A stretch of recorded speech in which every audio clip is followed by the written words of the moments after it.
Bang Min mau tanya, mending upgrade RAM dulu atau SSD dulu? Terus bedanya RAM DDR3 sama DDR3L itu apa? Takut salah beli. Oke.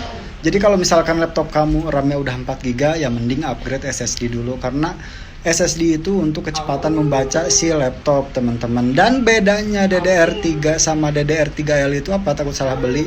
Bedanya itu di tegangannya ya, teman-teman. Jadi kalau misalkan DDR3 itu tegangannya 1,5 volt, sementara DDR3L itu 1,3 volt, teman-teman. Nah, tinggal dicek aja laptop kamu itu supportnya di yang mana. Kalau misalkan DDR3L, ya berarti nggak akan bisa terpasang untuk RAM DDR3, karena DDR3 hanya bisa terpasang di tegangan 1,5 volt. Semoga membantu.